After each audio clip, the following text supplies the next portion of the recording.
Let's move on to this now. Pupils are back in classes today following a lengthy school closure due to COVID-19.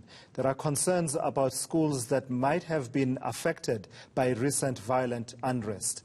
Let me take you to eNCA's Khayelihle Khumalo, who is assessing the school reopening in Soweto. He joins me now live for an update. And Kaya, part of what has been pointed out by the Gauteng MEC is the situation around the vandalism that continues to wreak havoc in many of the schools. He's counting about 50 schools that were damaged.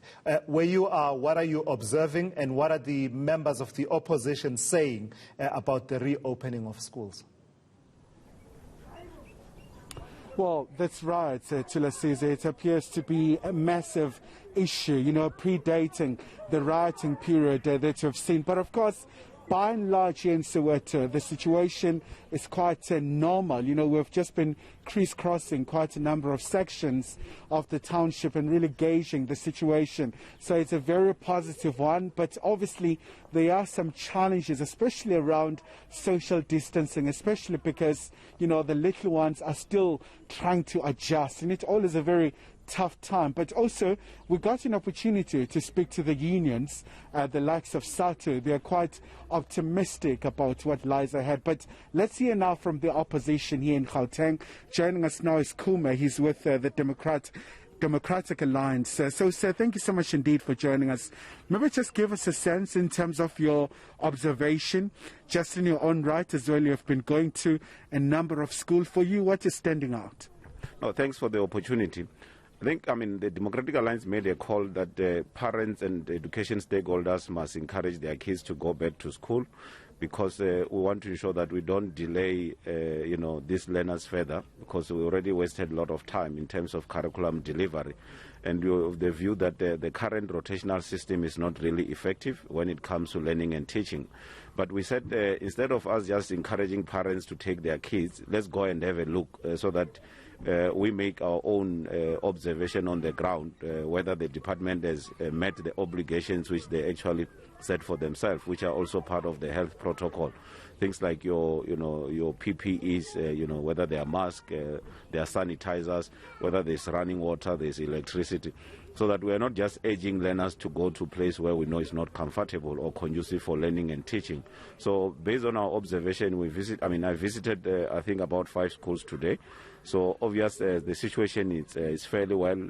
Teachers are, happy. Because many of them have actually vaccinated. So there's sort of an excitement from the teacher side.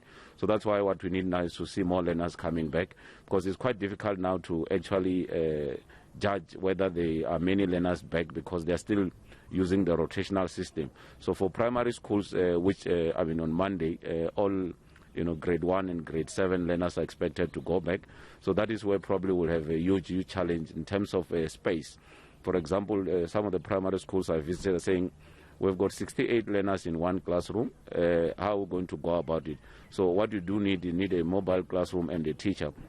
Because just to say come back and then you still use the same system, that's where we're going to have challenges. So, but I'll be, engaging with the MEC to say, are you providing additional classrooms and either assistant teachers which were sent then just, before the schools, went on holiday. So that there is sort of a balance rather than just encourage learners to go to school, but they will not be learning and teaching. So that's not really the intention. It's for them so that teachers can start to move fast when it comes to curriculum delivery. And just once again, sir, the issue around the rotational system, we know that now it's a very contentious issue, because now the department looks at doing away with such a system. Do you think that will bode well for this system as it seeks to recover? I think we believe that the system is not effective. So you need to find a way of how do you ensure that you balance that the curriculum delivery is going to be done. But when you do the rotational process, it's not going to be covered, because some teachers are actually failing to complete curriculum without any rotational system in place. But equally, I think it's just a challenge to the department to say you need to deal with issue of overcrowding and make sure that you provide necessary resources. Well, that's why when you compare public ordinary schools and private schools, you realize that private schools don't necessarily have a challenge when it comes to issue of overcrowding. But I think that's where we need to start, putting a lot of resources to public ordinary schools, where we look at the conducive learning environment, where you provide enough classes and also employ more teachers so that there is effective learning and teaching rather than just have kids at school. And we think that that's all. So I think that's something which you need to engage and make a call to get more resources so that, learning and teaching continues, so that especially in township areas where it's no fee school, by and large, there's no any additional income which these schools generate. So it means that the departments needs to, prioritize this type of schools so that those ones where parents are affording, you leave them and allow them to continue contributing where they can.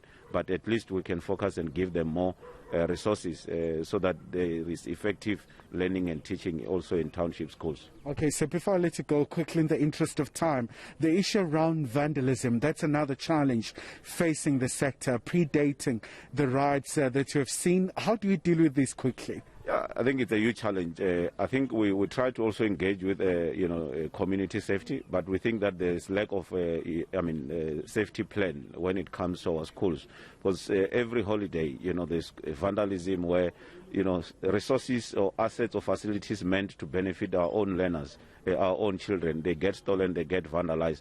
So we're just making a call to South African Police Service to say, can you make intervention?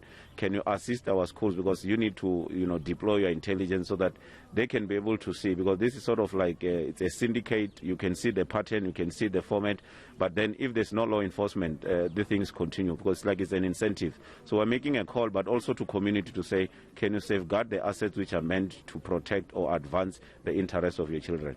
All right, so thank you so much indeed for your time. Tilasiza, he's with the Democratic Alliance.